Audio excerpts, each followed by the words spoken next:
Calgary, if you're wondering what's going on in the real estate market, I got you. This video is a part of my monthly series where I cover total residential home prices in one video and each separate property type in 4 short videos just like this. Hi, my name is Fyfe, your Calgary Realtor. If you're planning on making a move here, or if you have some questions about the housing market here in Calgary, go ahead and book a call in my calendar linked below. Okay, so here are the numbers for semi-detached homes in Calgary for the month of August. Now, let's start this off by looking at the year-to-date stats package for semi-detached homes by themselves. Now, a lot of information here, so I'm going to try to break it down for you. And like usual, I'm going to start this off with price because that's what most people are interested in. And you can see that the month of August is actually the 3rd month in a row to see a price reduction dipping below $570,000, bringing it back to March prices. Now, this is a great time to bring up the fact that I don't actually like using average and median price. You can see that the prices fluctuate all over the place, 485, 485, 430, back up to 472. Average also fluctuates greatly as well. Now, you can see that sales are similar to last month. New listings are only 270 for Calgary, which is the lowest this year, and the days on market is up to 35, resembling that of January. So, cool little overview.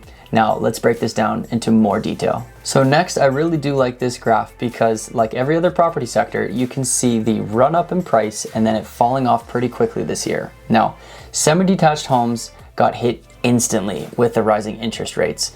And semi-detached homes, in my opinion, are pretty volatile here in Calgary, mainly because there are $1 million semi-detached homes and $200,000 semi-detached homes as well. Meaning when the market is hot and things are moving, a lot of those higher price point homes start to move quickly. But as soon as it slows down, activity in that price point in the $1 million area halts very fast. Now, this chart, you can see that the inventory has stayed relatively the same all year long, and sales have quickly declined, but almost look like they're leveling off to last year's levels. Let's take this one step further and break it down into quadrants and see how each area of Calgary is holding up. Now, there's a lot of good information here. And even though there was a price decline, you can see that the sales to new listing ratio in Calgary Northeast, North, Northwest, South, and East were all over 100%, meaning that they sold more units that month than were listed, which is great to see.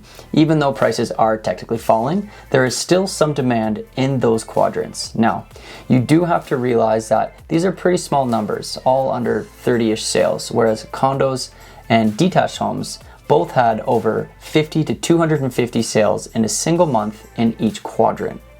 But moving forward to the months of supply, you can see that the North, West, and South are under 2 months, which means the market is still somewhat in the favor of the seller. But with the recent rate hikes, of course, every quadrant is heading towards more of a buyer's market, giving buyers more of a negotiation power. A quick peek at benchmark price for each quadrant, a quick look at some of the percentages for year over year, and month over month.